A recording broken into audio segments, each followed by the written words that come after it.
Like to call this meeting together, meeting to order 4:30 p.m. Meriwether County Board of Commissioners Work Session. In conjunction with the Meriwether County Airport Authority. At this time, I please silence your cell phones and any electronic devices. Please stand while the invocation is given by Buster Ford, followed by the pledge. Okay. We'll call the meeting of the Meriwether County Airport Authority in session also. If y'all would please bow with me. Lord, we just come to you at this time as always, thanking you for what you do for us. Lord, we even thank you for the avenue that we have that we can approach the throne. We thank you for that. And Lord, just be with us here in our midst as we go about doing that would be upbuilding to Meriwether County, that would be upbuilding to your name, Lord. And Lord, as always, guide everything that we do. And Lord, please forgive us for we fail you. In Christ Jesus' name, amen. Amen. I pledge allegiance to the flag of the United States of America and to the republic for which it stands, one nation, under God, indivisible, with liberty and justice for all.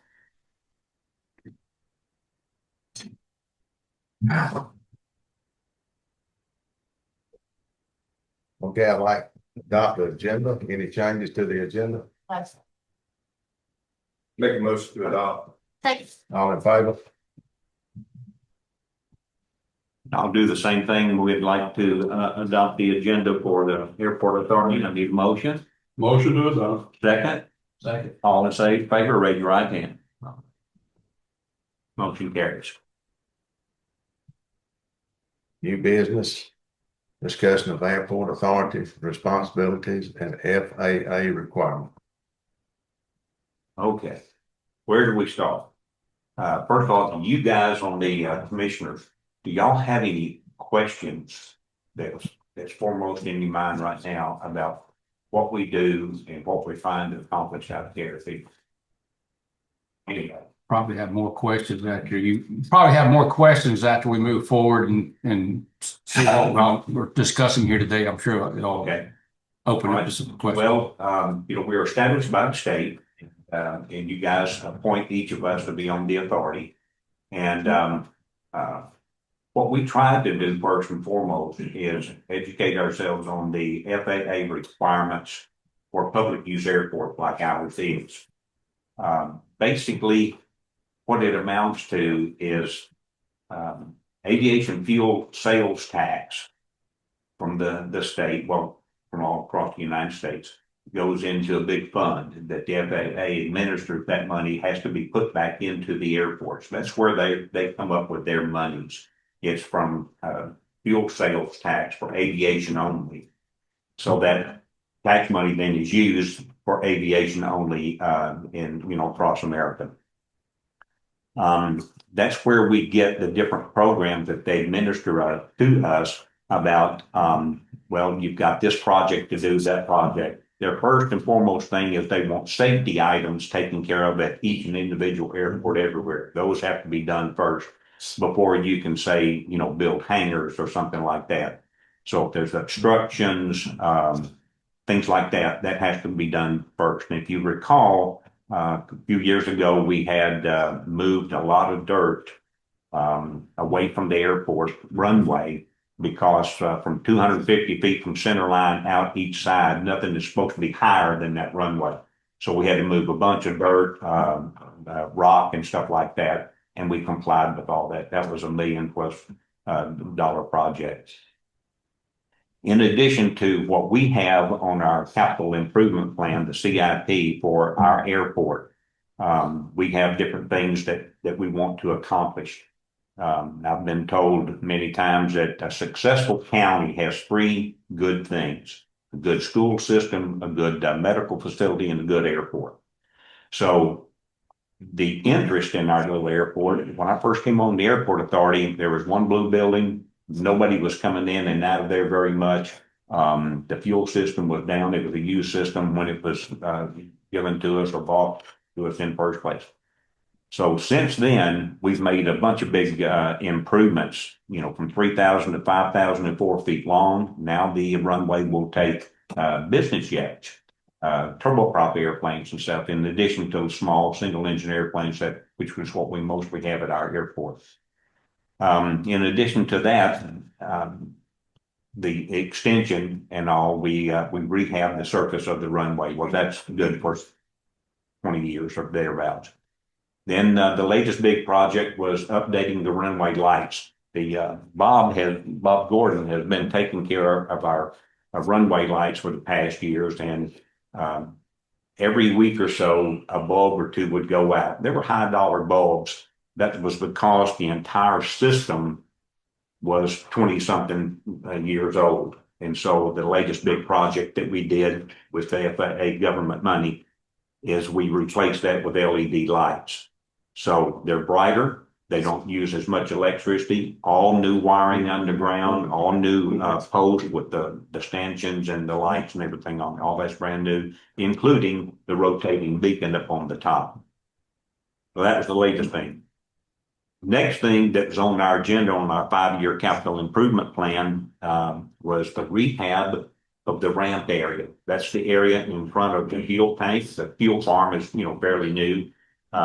Went from a 3,000 gallon tank to 12,000 gallons.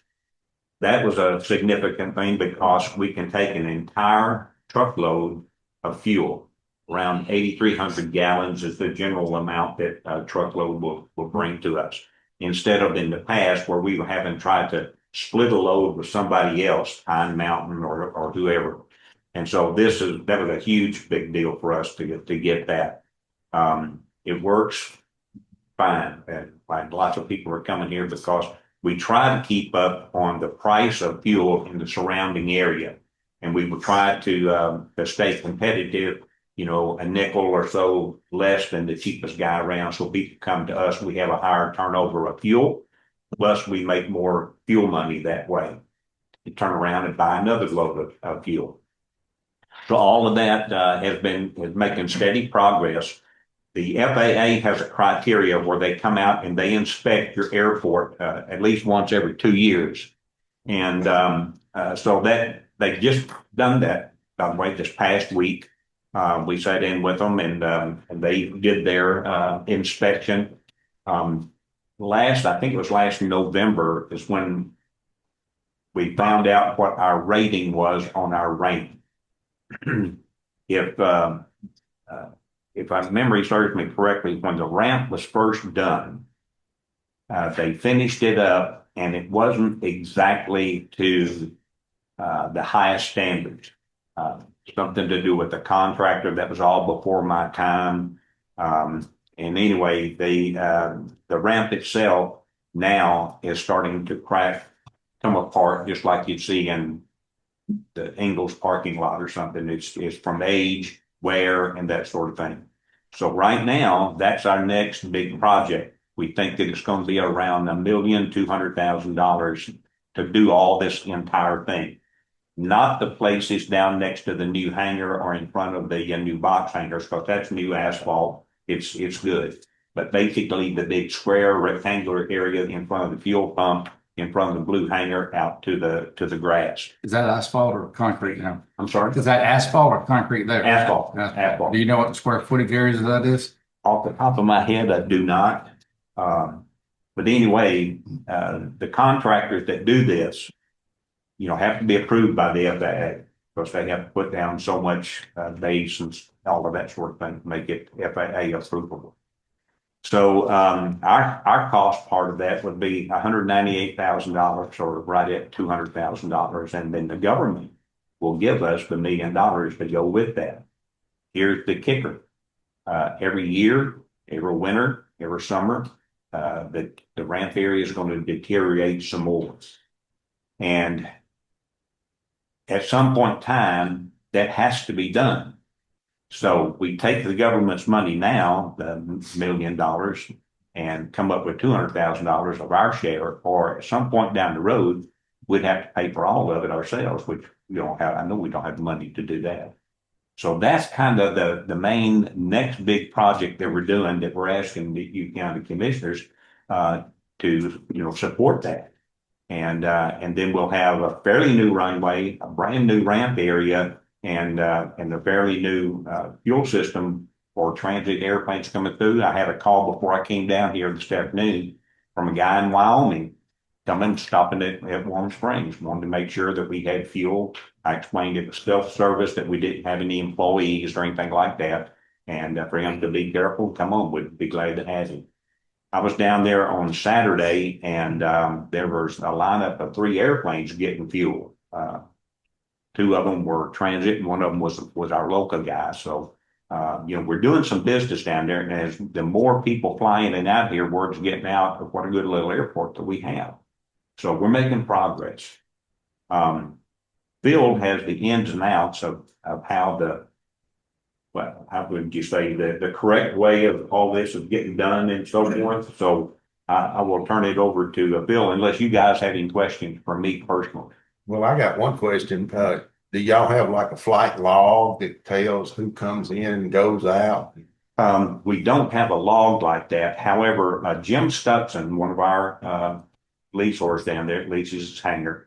He's a retired FAA guy, and he has what is it called, Bob? Like something, yeah. And he goes on there, and he and it shows the flight following airplanes coming into our airport and leaving, and the average is between 38 and 45 airplanes a week coming in and out of our airport.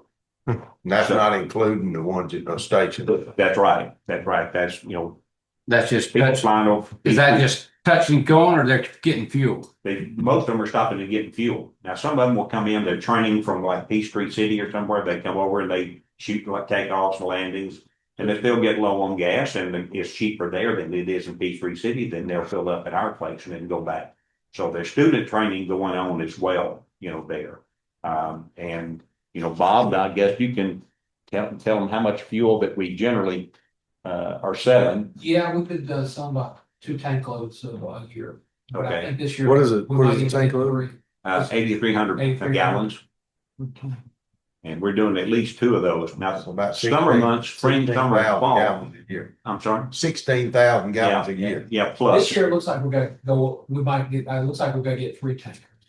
So that would be, 24,000 gallons. Let me ask this then. What's that? That's How much great. do we We're going make through off that that? much fuel, and I assume we're making money off the fuel. Yeah. I think maybe Are- about 60 cents a gallon. Are we still subsidizing? Are we still helping with the monthly payments to county? Yes. Huh? Yeah. On the hangars, and we're paying you back for that too every month. No, I'm saying, but y'all still don't have enough coming off the fuel or the hangars to cover that payment on yourself, and then continue paying us back too, or just We're paying y'all back every month. 1 for 1? I'm sorry? the same amount, whatever the payment is, we're getting that from y'all? Do you know what that is? They're paying us back the payment on I think, is it the payment, the whole retention for McCoy? They're paying that back, but then we're also funding like $9,600 a month or something? Correct, the note from the Hangars. hangar expansion. I remember since I came on board, I'm just want somebody to help me refresh my mind. We had 3 different things. We had to where, there was one that y'all had gotten the loan and so forth, and then there was a mistake, a bill that did not get paid or was not included in there. And we had to figure out how to get that paid. And then there was something else that came back, was like 500 and some thousand. And I think that's when we said, we'll just give that to the board, give it to them to pay us back. Just bring me up to date on that, if you would, John. From my research on that one, I'm familiar with that because the airport initially took out a loan. There was not enough to cover it. So then the Board of Commissioners backed it to advance that loan up to the further amount than what it's currently at. Then they used ARPA funds to pay that outstanding bill you're referring And to. how much was that? I have to go back and look, but I want to say it was in the 300,000 range. It was right at 300. And what was the other amount that, The other additional amount was due to the increase of steel, and they needed that amount. no, I mean, how much was that amount? It had to be, It's 90, it's They can know the board didn't hear y'all can know the numbers. there's 200,000 or 300,000 additional to the loan because they ran out of equity in their land to cover that loan themselves. So the board had to back that loan. It's about $114,000 a year for about 10 years that we've $111,000 is what the board pays, and it's a 30-year note. It's about $1 million, All right, so, all 1.2 million in interest over the term of the loan. right, so what's the note that we're paying for them right now? What's that amount? Annually is 111,000 some change. Okay, well, Say 112. he said they're paying us back each month. So what's a monthly payment? A monthly payment they're paying back is a retainage from McCoy, which is about $584 or so a month is what they're paying back to. That was them. just At the end of I know, but so they're paying that back. Yeah, and But- at the end of the year, they're back They're heavy not in with paying for rents. this. So at the end of the year, they have $10,000, $15,000 left over. They pay back what they can towards that note that the county has advanced. So It's not- it's gonna be many years then before they pay back. Let me say something, Phil, from that in the outfield. You're never gonna pay for an airport on fuel sales. That's not what it's about. You're not gonna pay for it with hangar rents. Well, then how do you plan to pay for it? Well, the whole idea behind the airport is to bring business to the county. And that's why the federal government agreed to extend that runway for greater airplanes. That's it. So we've got every lawn tax that we're using. And if you can attract bigger airplanes, you can attract more after lawn tax. And that's quite significant when you get to, say, $2 million airplanes sitting in there in the hangar. You know, they're paying 20-some thousand a year for that. That's not an unusual arrangement. I mean, That, most airport like of this size or they're like Coweta doesn't. I haven't looked at it in a while, but it's just fuel sales and rents generally don't cover operation costs. you have to think of the airport like your highway out here. It's there as a transportation infrastructure to bring in industry to the county. And that's why, and the only reason why the federal government and GDOT gives you that money. I mean, we didn't come up with this. This is a plan that's been in place. No, I know how that part works. We were talking about this 3 years ago. How many industries or how many businesses do you think came in the airport helped bring into the county over the last 3 We've years? had 2 helicopter operations come down here and look at this. First guy came in and said, "You're not where I need you to be." Okay? You're not where I need you to be for me to put the investment down. Is that location or status? No, Is it that was location or? Not location, just infrastructure Okay. down here. When they walk around, and look at your ramp and look at your runway and look at your facilities. It's just like when you go buy a car or buy a house. You're looking for, you know, a good deal, something that's up to your standard. We have another helicopter operation interested in coming down here and actually doing a lineman school, a maintenance facility. And I gotta look, I'm just gonna speak the truth here, I'm the new guy on I hope so. the board. But they start looking at our relations down here and what the opinions are there. And when they hear opinions about people not supporting their airport, they look at these minutes. Who's not supporting it? Well, We've given money and backed y'all I up every time understand, so but far. I'm talking about when statements were made, Yeah, but those statements are not coming from here. They're coming from over there, coming from over where. that board. Not from us, they're not. Well, No. where are they coming from? Because they're not coming from this one. Well, all right. let me And we've got just- financial and records that show that we supported you and everything I you've know, asked but for. just like the deal with the cell tower out here. That's the only thing, and that had nothing to do Well, with this. Excuse me, Adam, but when you were chairman, when we got the lighting, you made a statement, you approved that, and no more money to the airport. They read that stuff. You see what I'm saying? I don't mind disagreements. You know, we can go back behind closed doors and have disagreements all day long, but we need to have. We're not here for that. We're here to hopefully, Well, we're come out we here need with to a have positive united attitude, but my front. question was. You made the statement, so I want to know where it came from. Okay. All right, well, let's go back. My question was, over the last 3 years, how many businesses have located here because of the airport? Not how many come look, how many businesses have actually opened up because they're using our airport to come in to go to, Phil, what was the deal with Warm Springs before my time? So, well, I'll just say this, so kind of back to the infrastructure and what Nathan even comes. So you basically have budget for operations and then say infrastructure upkeep. We'll say that. So as far as coming to base here, once your hangars are full, there's no place for them to go. So you now have in the last few years developed not only filled hangars, but have a waiting list. So that's a really positive thing. For somebody new, additional new business like that helicopter, the second helicopter opportunity you talked about, That'll be something where they have to come. You're not gonna build a hangar for them. You've incubated on purpose intentionally to have enough hangar space that you will never drop below 10 based aircraft, which then you lose that Fed money, which is $150,000 a year, ineligible for more. So you have that protection in place. You can build hangars if you want to moving forward, but you've already protected yourself. So for entities who come here, you're really looking at, you'll lease them ground, they'll make the investment to build a hangar, you give them a 30-year lease, follow all the FAA criteria.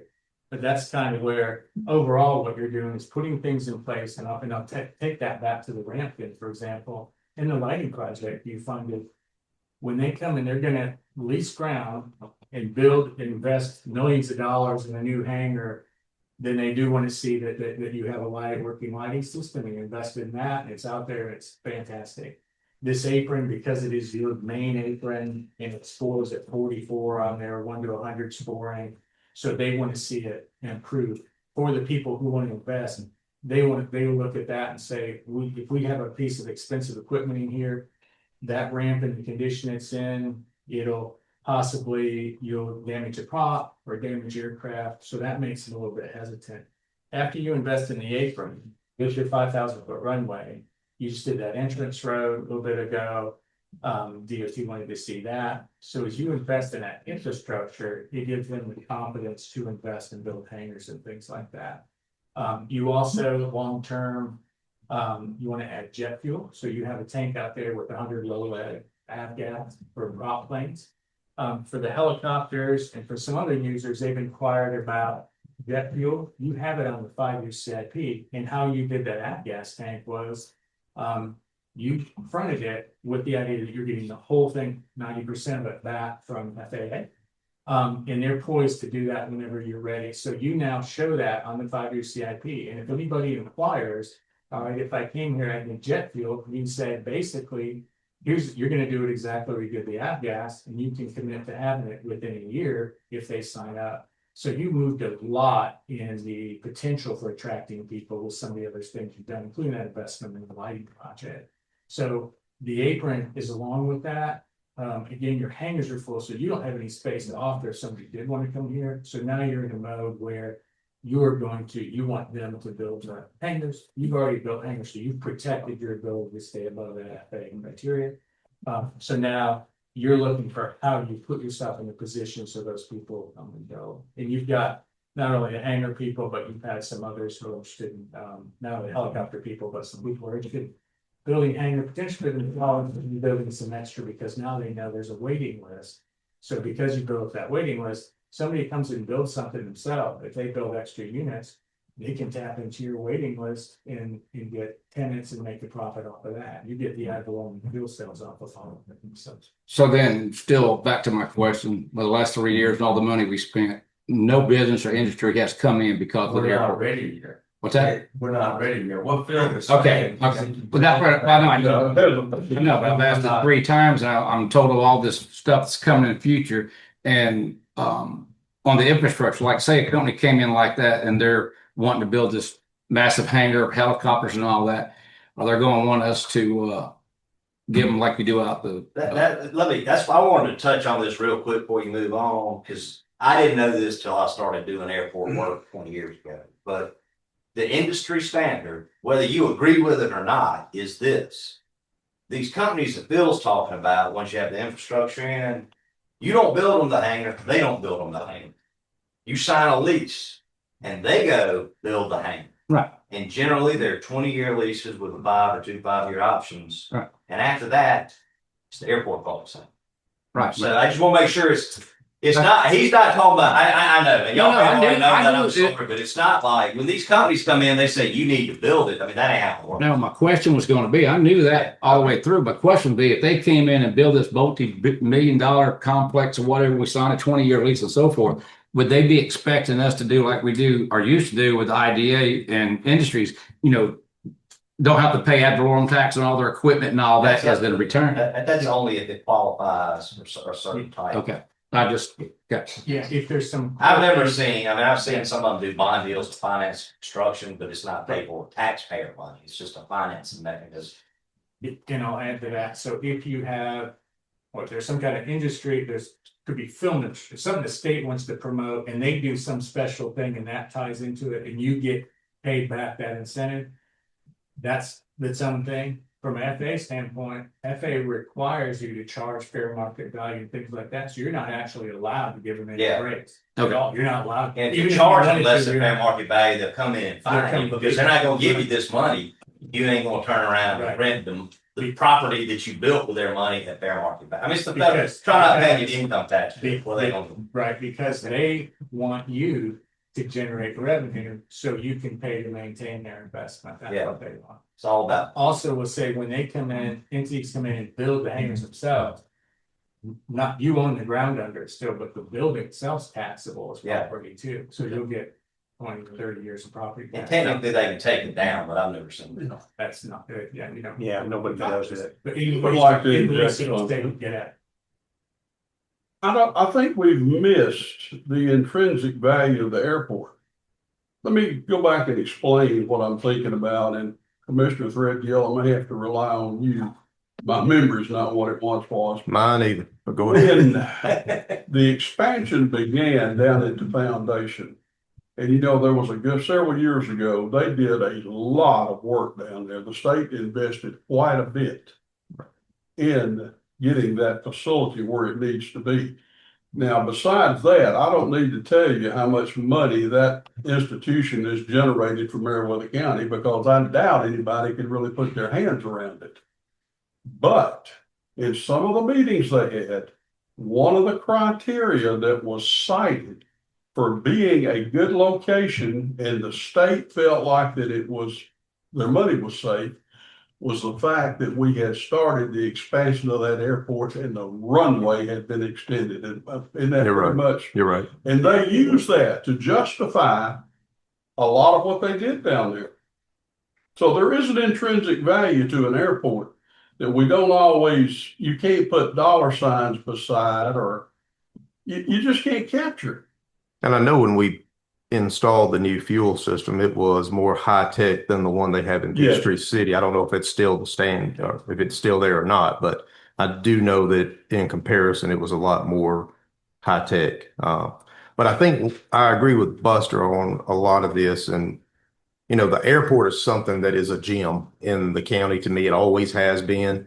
And it's really not much less to me than the courthouse, even though all the people use the courthouse here. Not everybody has a plane, not everybody has a helicopter, not everybody flies in and out of there. But if everybody in Meriwether County could have one, I'm sure that they would have one and we'd be flying in and out of that. So saying all of that, it is a gem that we have that we need to cherish, that we need to keep. Yeah, there comes a time to where everything becomes a burden at some point financially on everybody here. But when you invest into a courthouse, it's because you have to, and it's cheaper to upgrade something that is standing and something that is than it is to go in and build something new. So to me, it's just an investment on keeping things in Meriwether County going. With almost 2,100 flights in per year, you're saying almost 40 a week. So that's about 2,100 aircraft coming in and out of there, whether it's touchdown, training, fuel, what have you. It only takes one person that flies in that sees that special something in Meriwether County that can bring a lot here. So I believe in the airport. I think it's something that should be cherished. I'll probably get some backlash, but I'm a big boy. I can handle it. But I do think that it is something that we need to keep going with. Well, I'll add to that. The sentiment of all the phrases of need to keep going and need to keep whatever. I don't know where that's coming from. That actually assuming it's going away. That's what that sounds like. I've been approached by several people this last 2 weeks that I heard we're doing away with the airport, turned into a drag strip. Don't know where that came from.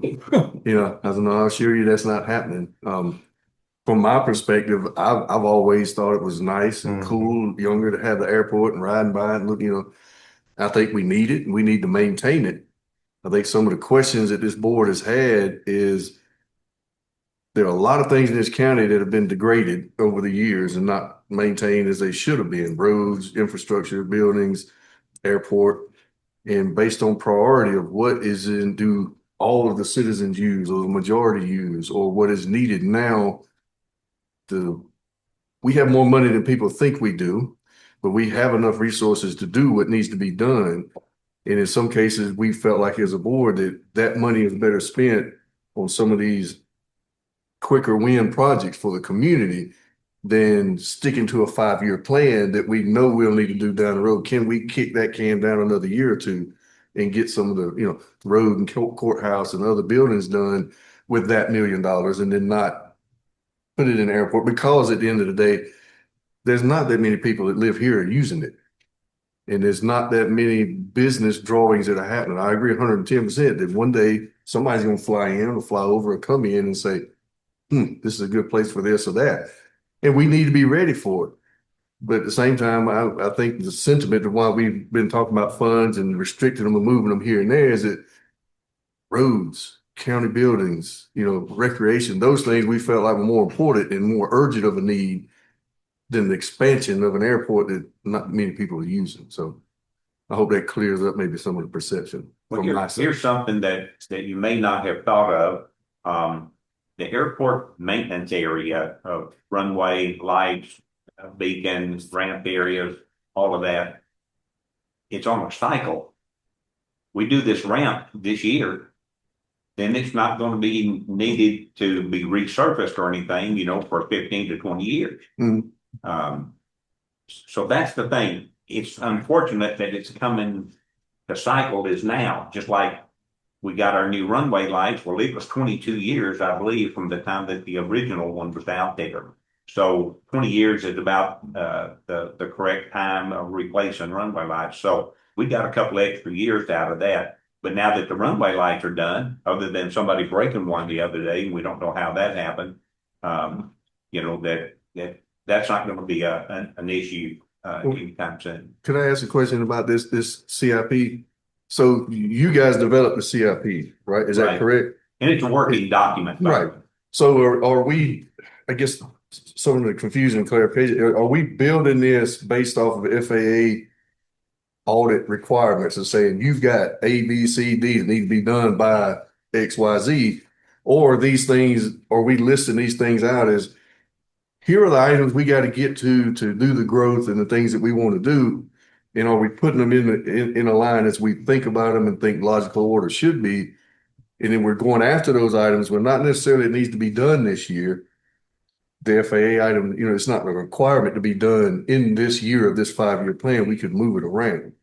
Did I ask that in a way that makes sense? So that format, that's FAA's format. They want the data presented in their format. So I understand that. Yeah, so their format is they score the projects in their own unique way. So like runway and apron score the highest, safety projects score the highest, capacity, like adding apron, scores the middle, and then revenue generation like that fuel fund, that's what else we do. We got it, score the lowest.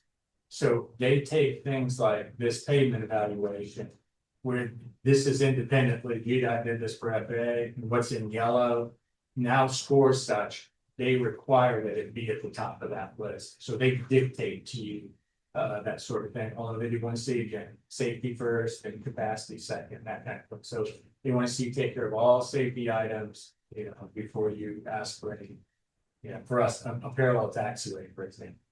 Right. That helps with safety, but they want to see you take care of other things first. So then the upkeep, like Mike said, you've got basically runway, 20-year cycle for paving, the lighting, and then things like the apron area. So when this airport opened in the 1960s, Governor Sanders, 3,000 feet long, in the apron area that was paved, we've actually got some pictures of that opening. It was what was in yellow. That's the first apron. That one stub taxiway and that main apron area. So if you think about that in the 60s, repaved in the 80s, roughly around 2000, and then right now it's the 20 years. So you do that and you're good for 20 years.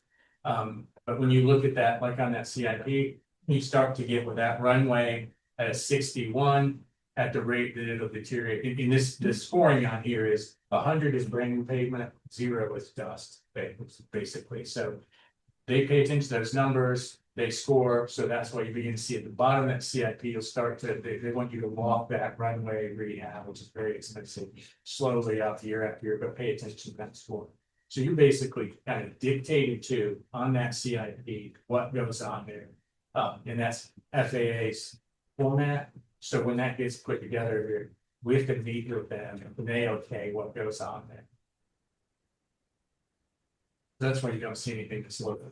You won't see things like you wanted to build a playground at the airport, you wanted to build a hangar yourself, you won't see it on there. Anything that has local cost or like design or construction phase, you don't see that on there. Only the stuff that matches the criteria. The national priority ranking in the Yeah. first column after is, Yeah. is the best is 1 or 100? So you explain the pavement, but It's an overly complex system they have, they revise constantly, but that we're required to show that on there as a part of their system. well, is a 67 better or worse than a 79? From a pavement scoring standpoint, a PCI, pavement condition index. You explain that one. I'm asking about the NPR, national priority ranking. Yeah, higher is better. Higher, Better. So higher. you want to achieve the lower items first. Their highest ranking.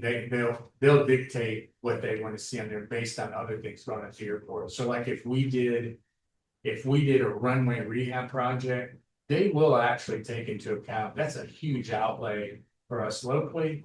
They may let you push another significant thing back 2 years just to help you with the local match on. So they have some consideration like that. But mostly that ranking is they want you to follow that. But- Yeah. So the higher the number, the higher the priority it is. Yes, yeah. Okay. I know you said that whoever does the ramp is usually approved FAA contractor.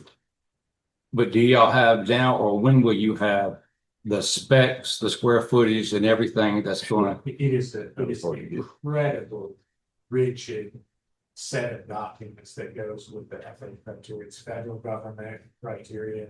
So we put that together. You approve this, we put that together. It goes out state procurement, follows all this FAA criteria.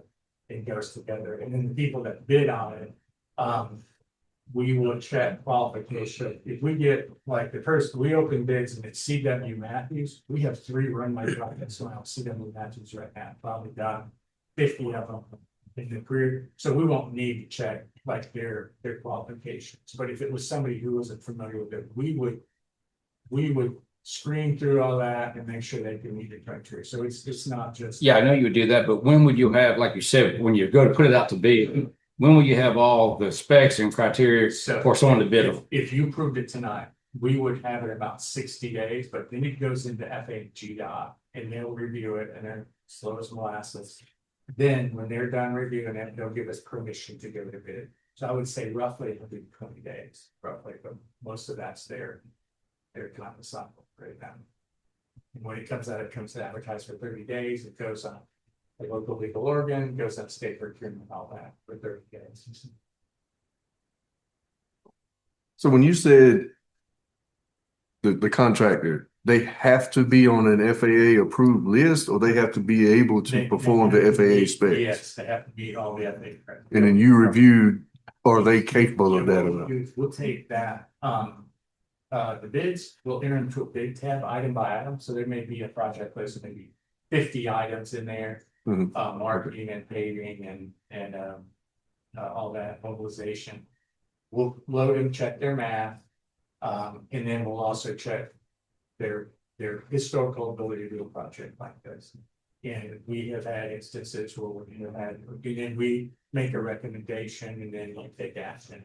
You don't have to take the recommendation, but you have to explain that you don't. So we have had absolutely folks who say they're a low bidder and their mobilization is greater than 10%. That's not allowed. It's an unbalanced bid. It's not allowed by so things like that. I don't know how that works. Y'all know, but well, getting that, like I know companies that do this, but what I'm getting, that doesn't work. What I'm getting at, you said something like if we put in 198,000, they're going to put in 1 million something. So forth. If we had somebody that was qualified and had the specs and can come in there and do it, and I don't know how much it'd say, but the FAA still stick with that amount, or would they give us that money for something else later? File their, oh, if it came under, no, they just take it back, because it's funded for, that would be great. But because it's prioritized and scored as this apron project, let's say it came in at $1 million at 200,000 left. You know, could we go, hey, this apron area adjacent to it scores a little better, but while we're out, we'll just do that. Sometimes if it's the same type of project, we can get them to let us do that to scrub it off.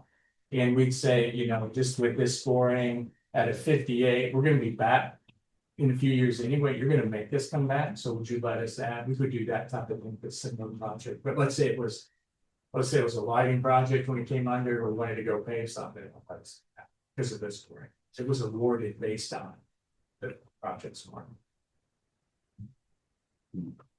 Are any of the ramps ever done in concrete?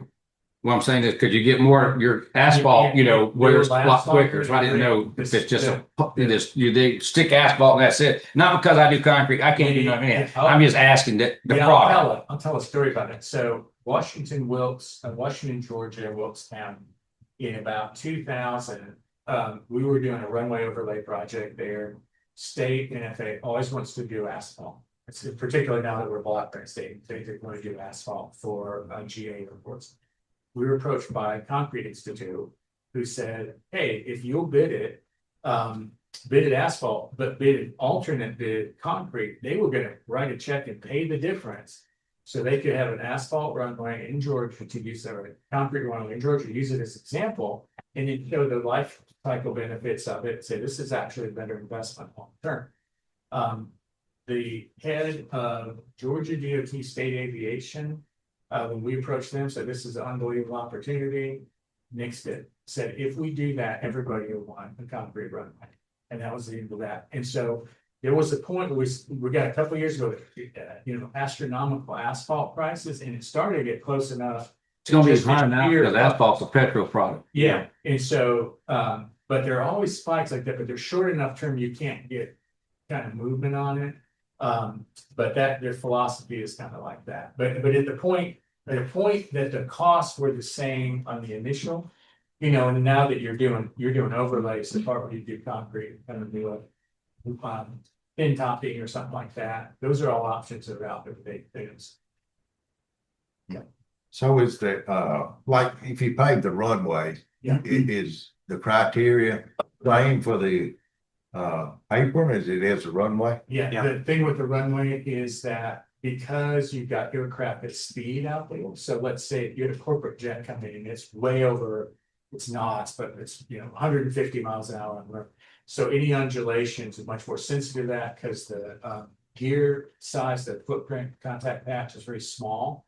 So we're way more sensitive on the grades on the runway. On the apron, the thing we look for in a rehab like this is if we have good drainage, there's a limitation of 1%. Basically, we can make anything for the aircraft, so it's got to be really flat. So this thing is pretty close to a uniform overlay. We'll make some slight improvements to it, but it's going to go back pretty close to what it is. We won't make any radical changes. Runway, you will go in there and you make sure that the cross slope on each side is uniform and all that because of the speed of the aircraft. And then on the national priority ranking, I'm looking in 2027, it shows they have apron rehabilitation, runway crack and seal is at 79. So that's really needed. And then you go down to 2031, you see runway overlay at 79. Is the 79 the rating to date, or is that what you anticipate? That's the pavement condition index is at 0 to 100 score. That 79 is FAA score. It's a totally different scoring system than pavement evaluation. It's their priority ranking. So what they want to see, you repave the runway every 20 years. So they want you repave it. In that 20-year cycle, 5 years in, you crack, seal, and remark. 10 years in, you crack, seal, and remark. 15 years, crack, seal, remark. 20 years, repave. So that's what that reference to that crack seal is. I know you just saying that the national priority ranking note that the higher the number, the more urgent it was to get it done. For FAA. It scores higher because it's a runway. Right. So I'm just saying, that the runway overlay down here in 2031 is 79. Is that today's ranking, or is that what they anticipate the ranking's gonna be in 31? It is, the key thing is, it is not an evaluation of the pavement. It Okay, is what anybody's runway, if they want to do something with the runway. so they just in use their that, rankings, they just use that 79. number based on how old the runway is. No, it has nothing to do with your condition of your runway. Runways are important to them. They assign a 79 to runway projects. They assign a 27 to perimeter fencing projects. 79 is more So it's important. not an assessment of yours, it's just how they rank it on the scale of Yeah, importance. it's right. But it's not an So assessment a of fan- the runway, you it's use it- just where they yeah. have it on So it their. has none of these rankings have anything to do with the condition of anything. Not with the condition. So We need that's to what, pay attention to the pavement condition index. right. Yes, Yeah. gotcha. So that's what, like, take the fence, for example, as a comparison.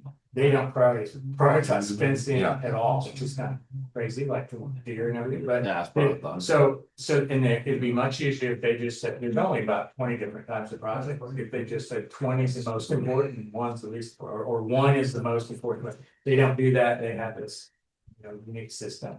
But, because the runways are 79, because you don't need to rehab your runway for at least 5 years. It sits down here at the 79, even though the 79 is the highest scoring thing, but you would not move that right to the top because it doesn't need a rehab right now. So when it appears on your sheet, it is assigned whatever their value for that project. Cause like the runway overlay is ranked to 79, but then the pavement condition is 61 to 68. So it's ranked fairly well. The pavement it's just, gotcha.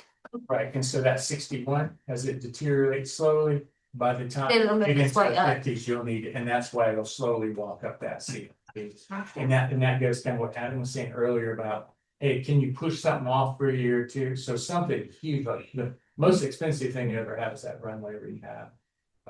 So when you're walking that thing from 5 years out, let's say it was in the second year, as you're walking it forward second year, and you had an opportunity to land somebody, to bring somebody in, if you had jet fuel, you might actually go, you know what, let's try to delay that for 1 year to get this other thing in, because it has a big economic impact, and then do that, commit to that project. So there's some things you can do strategy wise.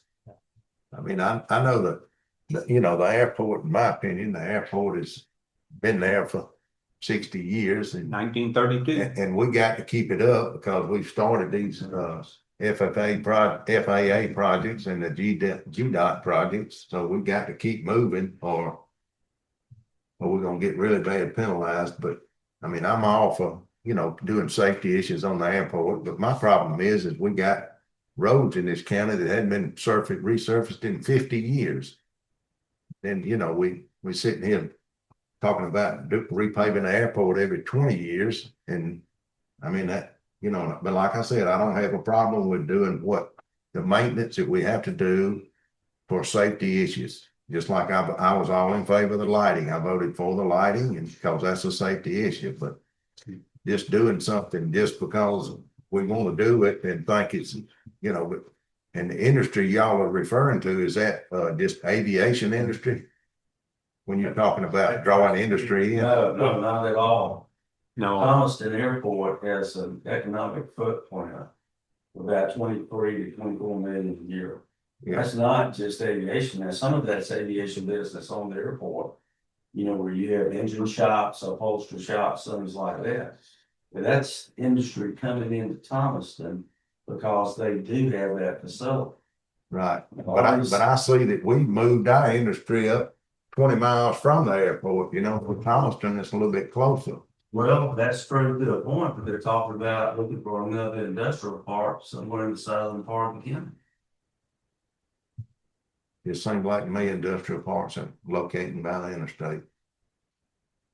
And most people fly into the Noonan Airport to go to the industrial park because Well, let me give drop you down another 2 exits, quick- you're there. quick example. I talked to a corporate pilot the other day. He said, if you had jet fuel at this airport, I can guarantee you my company would be down here tomorrow to do a ground lease, to build a hangar to park to the King here. Who would guarantee that? This guy that works for a corporation that flies for them. There's a. I had the same conversation with somebody that if we would do the approaches and have jet fuel, then it Right. would, yes. So would they come down and talk with y'all at one of your meets and try to put a proposal together and then that makes us go, now we got a reason, I mean, you're saying, he said if we had jet fuel, we could do this and. Well, again, I hate to keep saying this, but it's kind of like you have to build it, then they don't want to hear you talking about it.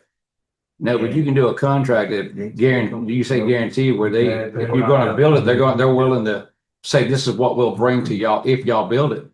I don't know, Phil, you can address Well, that. you would need, they won't come with that, you kind of break it down like this, the ramp rehab, they won't come with the ramp that's a 44. Yeah. Because they can't risk it with their aircraft. Well, the So you do the ramp, and then you've got ramp, you got LED lights, and that gets them closer to coming in and, you know, at least. To answer your question, Gene, I talked to a guy this past week who wants to open up a maintenance shop, and he wanted to know about ground leasing and all. I said, we're agreeable to that. We don't have anybody ground leasing right now. We keep the dirt, like Phil said, and you build your own hangar.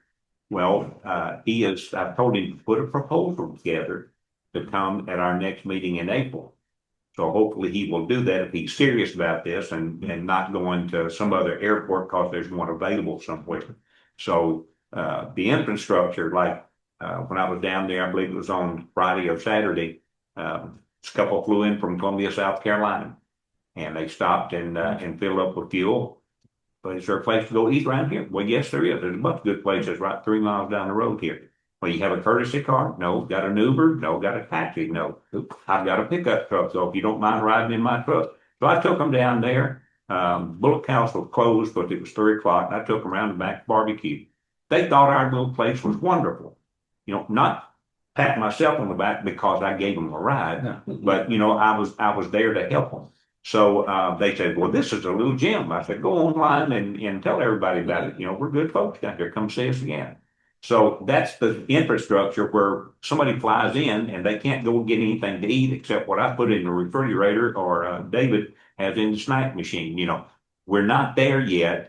And people that come down, like Doug's was talking about the helicopter operation, we've got the dirt over there for them, so we can put you across the runway, separating the rotorcraft from the fixed wing airplanes. You know, which is a good thing to do that, and have them build whatever they want to over there. But this infrastructure around it is just not quite there yet for them to make that leap. You know, they want to. They said, well, this is going to be something. Nobody's pulled the trigger just yet. Right. We had a gentleman the other day talking about a bank in Atlanta that uses their several airplanes, a lot of people all over the country. They're out of Atlanta and they park the airplanes in Columbus, Georgia. Mm-hmm. So they in and out of Atlanta, done what they're flying, they're people for the day, they fly them down to Columbus.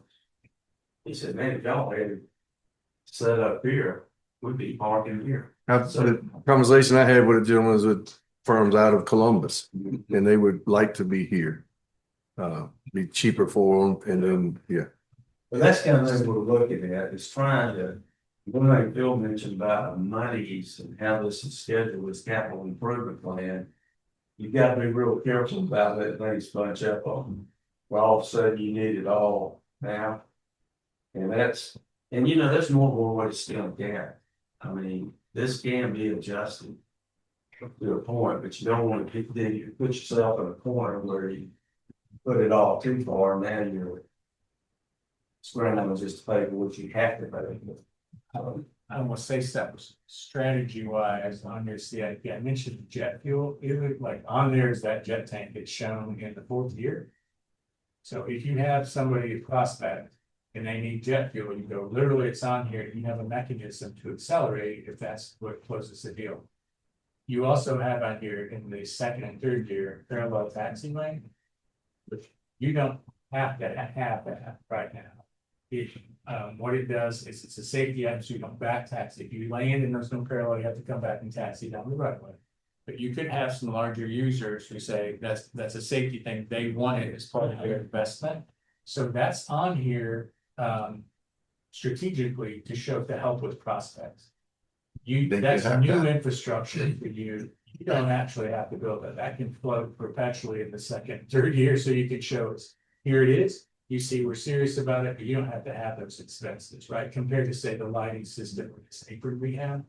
So you're doing some things positioning to attract the prospects. If you go back right before the LED lights, you have a ramp that needs replaced, LED lights are done. And before that, you had quartz, so it's kind of, you're putting those LED lights, Columbus just got LED lights, they're behind the power curve, and I'm saying, this is us speaking, it's not from anybody here in the room. There are a lot of people who would rather be here than in Columbus, and rather be in Harris County than Columbus, and rather be in Newton than Columbus. So you do the ramp, you did the LED, you got stuff, if they need jet fuel, you have a mechanism, you have already demonstrated how you can do it. You did something, Brian mentioned it, you did something strategically that is allowed in the FADMT criteria where you funded and got reimbursed. That gets you to the front of the line in a way. So when you open that fuel farm, like Brian said, the Peachtree City folks are like, how did you get this? We've been trying to do this to get this. So that's what you do with the jet. So you already, so I'll just say in the last, whatever, 18 months or something, you've done a lot of, you got yourself in a position where now that you're covered up the number of hangars, so you won't dip below FAA funding criteria. They don't watch that anymore because you are at 32 based aircraft. That's tail numbers. 32 based aircraft. You're tied for 46th in the state out of 103 public use aircraft. So that's, you are, if you took 159 counties in your population ranking, what is your population ranking? What the ranking is, we're about 25 to 26,000 people, so. Yeah, so you're not in the top 50 in tax rate. So if you kind of use that as proposal, you should be performing base air about what that's typical. So you are now with waiting lists for hangars. You have these planes here, you got more on the list at one space as soon as it opens. So now when somebody says they're selling their airplane or they're leaving, you fill it immediately. That's not how it was at first. When you build hangars, you have to take people online and develop that waiting list. So like we said, too, for people who want to build hangars, you now have a waiting list so they can go, I'm going to build a hangar for myself. Wait a minute, I'm going to go ahead and build a T hangar with extra boxes because I can charge enough for them. My hangar becomes free. So you're doing a lot of that kind of structural things to put in place to get the prospects. The ramp project is kind of got to be like the lighting so that it's safe. The other things you see on the CIP, the jet fuel in the taxiway projects are on there as a position for those prospects. So your outlay of stuff beyond that runway overlay will creep up. Like Doug said, you got to prepare. Of course, it's so big, so you kind of got the budget for it in advance. But most of the other things that are strategic. So, Do you have to have the parallel taxiway to get the instrument approach? No, but you're kind of, the people who need the instrument approach are going to ultimately expect you to have. So you get some entities, businesses who from insurance standpoint will want certain things to allow their aircraft and pilots to fly in. But you got it on there. If it'll score well, and if you can pull the trigger on it. But what you do with the prospect is just go, look, you uniquely need this piece of infrastructure that cost us a bunch to build.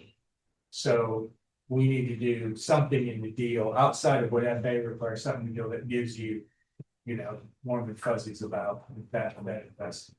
Where are we on the house removal?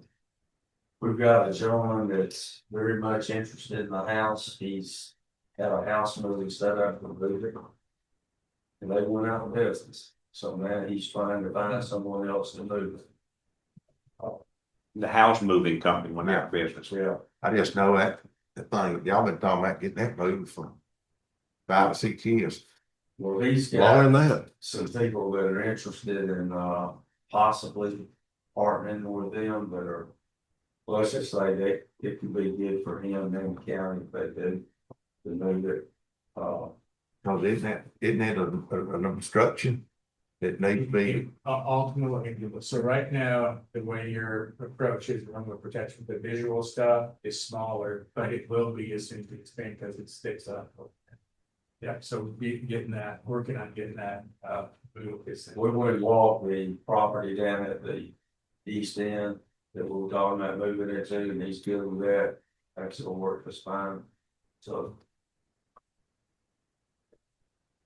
How many hangars are leased to citizens of the county? Do we know? I've been asked that question a lot and I did not know the answer, so I was curious. Ooh, I know we got one. yeah. Yeah, you should. I ran a hangar. Bill said they were, how many aircraft you say were there? You got Tail numbers. 32 base aircraft. And so this is, Are we collecting ad valorem tax on all 34 aircraft?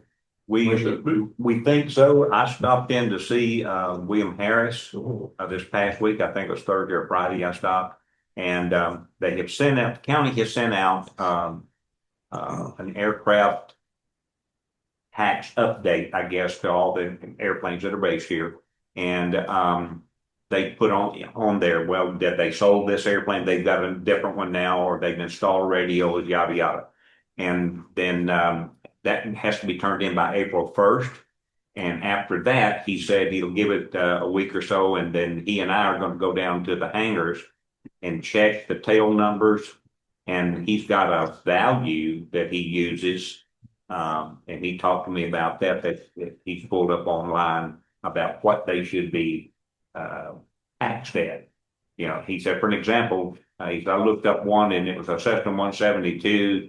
And the guy said that it was worth $58,000. He said, and the lowest one that I saw was like $65,000 on this Blue Book deal. And so, you know, I think most everybody will downgrade their so that the tax won't be as high. Sure. But again, you've got a basic tax there. Well, it's this airplane and it's licensed and it's flyable, so it's bound to be a minimum of this amount. So to let you know. We will find out after the first week of April or so exactly when that takes place. And I think the taxes then are due at the end of the year, maybe December or something or other, I believe. We've been working on this for a year with them because you can take two identical airplanes, same year, same model, different engine times, different avionics, and different condition. You could have one worth 100,000, one worth 200,000. That's what I finna say. So- It depends on what instruments in that air. Right. We're gonna try to work with him to help him go through with his Blue Book value, if you will, and also kind of ascertain what. And some of them like classic cars. I mean, some of them now they're telling me that if the plane is so light, you don't have to have the medical card to fly. Right. So a lot of older people are buying these older planes because they don't have to get certified to fly the plane. Right. And it's causing price to go up. So y'all, when's the last time y'all probably had somebody go do all that update and for the county tax office and everything? I don't know if Harris did that last year or not. I don't know. Buster and I talked to him last year, and they were trying to, get their system in place to do it. My understanding, so. I'm like the rest of them. I like going by there. I know we need an airport. I'm always ready to support, but what I would like to see is when y'all bring things to us that says, look, we have got to do this because they're willing to give this much if we put this much with it, and we have to have it done by such and such, not come to us with dreams or what y'all would like to have in a terminal. I don't think you've been required to get a terminal yet, right? Not yet. But y'all would all love to have one. It would be nice. Well, it's not just us loving to have one. That's. Yeah, I know, but what I'm getting at, to follow Commissioner Collins here, to save the airport and keep from losing it when we have restrictions on us by FAA, we got to do this, we got to do that. They'll give us $1 million if we do 200. That's common sense in any business. But at the same time, we don't want to just go out there and do things that'll be nice when we got county taxpaying citizens that are begging us to take care of things. That's where the balance gets off. We'll around about airport, pay that runway all day long, first class. Do your apron, first part. And at the end of the day, what do you have that you didn't have before you packed it? But, I mean, in terms of traffic paper, I'm not saying you shouldn't or don't take those other things into consideration. I know you have to. But you have to be careful about whether you just keep spending money, but we didn't improve things to the point where the airport's attracting the kind of tax base you want. Yeah, but the apron's not to the point where they're gonna shut the airport down if we don't have it done by the end of this year, right? It's one of the things that needs to be focused on, maybe to bring the jets in and so forth. But it's not, we're not at that point yet, right? You work pretty hard. So what they've done by them offering, that's the last thing they do. Okay. So now you gotta go, or you can go, no, but then that's. Well, correct me if I'm wrong, Phil. It says right here, apron rehabilitation, construction, local share, $50,800. That's the CIP, that's only the FAA part, only the part that's associated with the FAA grant. So you have, in addition to that, you've got design, bid phase, construction phase. They require us to be up there every single day on the site, and they require independent testing of the asphalt, things like that, to certify it on the extent criteria. And then there's the BOC stuff that you got to match. So that's the only one that has to be FAA grant. Right. Yep. That's what they're doing, that's what they're. They're not, they don't see, just like I was saying, you're gonna build a hangar yourself, they didn't go on it because they don't care. Yeah, but the total price is, Like 1.2. 1.183, and here it's listed Yeah. 1.046. You bid it, and so they get some slight fluctuation. But We came up with if you set aside 200, it would be good. If you don't have the specs and everything ready for bid and so forth, who came up with that amount? You will, you don't have it now, but you haven't allocated the funds. No, I'm saying, how do we know that's the 1 point whatever, that's how much it's gonna cost if no one's got? Yeah, because the 1.2, that was one, it's 1.2, we did all those estimates based on doing this everyday projects all over, so I see all the funding amounts and all that stuff, so we have to, you're required to have us put that together, so FAA requires every public use airport to have a planning engineering firm that's on it. It could be a little higher, could be a little less, It could, but frankly is. but our match funds they are still. allocate- Because they allocate a certain amount of money. And this is called, in their terms, it's called discretionary money at their discretion, to choose what they're funding. So they're gonna give a set amount. If that thing came in $100,000 over, we're gonna cut the scope back because they don't have any extra money to give you. So you're just, basically you're locked in at two. That's why I asked. So if it comes in at the 1 million, we put up the 200,000, they put up the 1 million. If it comes in less, does part of our match come back to us? That's correct. They won't, like I was saying earlier, if let's say it was 1-1, you'll get part back, but they won't give you the extra to spend on anything. Right. So. But if we leave our part, Yeah. then we could ask for the That's addition. Correct. And what would happen is, then we would come back and forth after we open the bids, right, and have that certified bid tab with our recommendation. We'll come back and coordinate with John, and we can say, here's the bid tab, here's literally to the penny, your local match. And it won't. So where did the 1.2 come from? Because here listed it's 1,016,000.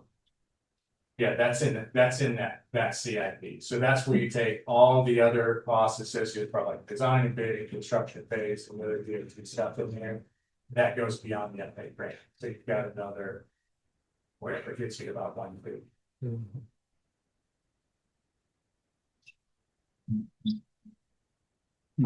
Also, But you can John, count what's it. your budget for the year, or year?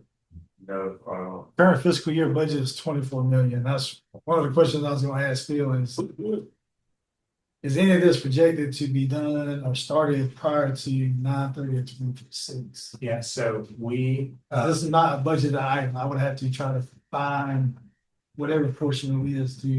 and what I was kind of getting at, if we could break this down in the percentage of what it is of the county budget, that might help folks to understand, hey, yeah, that's so much, it's 1%. A lot of these items.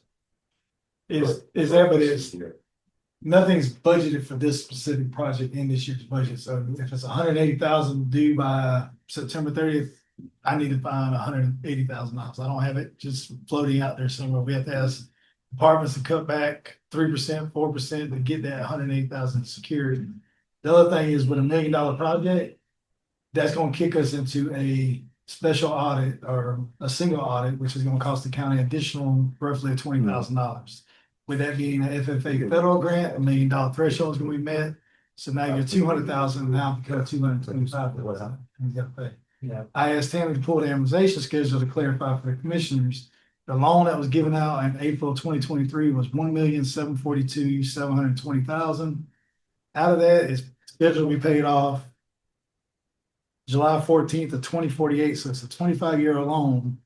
You're paying $1 million, $1,034,000 in interest Over the life of the loan. over the life of the loan. And just real quick, when you talk about things like ever loan tax, tracking the right type of airplanes, $100,000 Cessna 172, which is not out of question. I mean, he's probably paid based on last year figures, $1,300 a year. Part one of those $2 million King Airs down here, which is a used King Air turbo pump. He's paying $26,400 a year. He never going tax. So that's why, big picture wise, and I know we got a lot of small steps in between. You gotta go for that facility that's gonna attract those types of airplanes. Because when you start parking hangars full of those planes, that's when you start paying this loan down. Yeah. Pretty quickly. But I would love to see, if y'all have one member on the board that would be willing to be your liaison with the airport authority.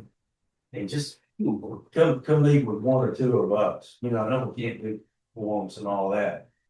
Right, Lynn, we'll keep you up to date, answer your questions on a weekly or monthly basis. If we don't know the answers, we'll find them. I mean, I've got Phil on speed now. We can get in the weeds as much as we need to. But I'm just hoping we come together as a group, put our heads together and make this thing work. Yeah, I think we should do exactly what we're doing today, at least once a quarter. Yeah. Because you got a 5-year plan. This is my 4th year on the board, and it's the first time I've seen it. Yeah. So that goes a long way in being able to see and understand. Yeah. Before coming in tonight, I wouldn't have had this or any other conversation. You want $200,000? Oh my God. Well, I don't know what's going on, right? I'm So here right now to give y'all all the information you want. I'll gather it, I'll explain it as best I can. If I can't, I know the guys that can help me explain it, so. well, I think we should do it in this type setting and environment, so it's open and transparent to the Yeah. community, instead of just a couple of us meeting and talking wherever. Because there are a lot of citizens are concerned with what's going on, what are we doing? Yeah. And then especially fiscally, what are we doing with the money? Where's it going? You see all the comments, everybody in here is lining their pockets with something. So I don't think that's the case, but. We did something very similar to that with our board. I tried to stay abreast of the airport things as closely as I could, and I could bring it back to the board with what was happening. Brian did it with the animal shelter quite a bit with that. And that worked out well. Do y'all do any of that? Like have special program people? It's just more for education, not to decide. Yeah. Anything. I mean, in aviation, Bob and Mike and I, we all flew with airlines, military stuff. But this side of aviation, it's a whole different ballgame. I mean, you have to re-educate yourself. Yeah. You don't know what you don't know until you start talking to people like Bill and Whitney. And it's complex, and you gotta be careful that you don't make a misstep, because it's gonna end up costing the county money if you do. They're kind of like the IRS. Oh, well, we're sorry you didn't know. We're sorry you made a mistake, but you gotta pay the penalty. That's kind of where we're coming from. Yeah, your vision might be a little different from my vision. Oh, yeah. Everybody's vision different, so today we come together and it's, everybody's seen everybody else's vision of what's going on, and I think it was a pretty good meeting. Good. I do think, like Adam said, planning quarterly at least would be a good thing for all of us to get together and have this type sit down conversation. If it gets to the point to where, we feel that somebody needs to step in or to be the liaison in between to keep up with what, I don't mind doing it. I don't do that much anymore, like I used to anyway, but I'd be glad to do that if it comes down to that. But I do think these types of conversations are good ones to have. Well, here's an example coming up that we've covered today that's coming up in the near future about having clear some of these trees on the north end of the runway. Right. We've been very fortunate on the south end, and at minimal cost, we got it done because the landowner was very agreeable to do it. We got trees that need to be cleared on the north side. And it's going to involve, not getting into all the details, having a log to come in, take trees down, but it's also gonna require improving that land. And that's where we could use your expertise, people you know in the county, you talk about stuffing the land, clearing the land and stuff like that. Because that's not an FAA deal, you know, that would be if he knew how to do that, then do that. Yeah. I will say this, when the FAA guys came down and did the inspection, the last time he was there, the trees were off on the south end. And we got in the cars and he looked and he was really, really impressed that we had done the south end. It was all completely cleared, looked nice. He was like, "God, you guys got it together." So we're making progress and getting a good reputation with those fellas, you know, so. Well, we thank y'all for your time and I think we're gonna have to adjourn this meeting. We got another one in like 17 minutes. All right. Thank y'all. Thank you. All right, wait. I have to. Okay, our authority meeting is ended at this time. You got the clock? Okay. Now you guys in your meeting. Yeah, All thank you. right.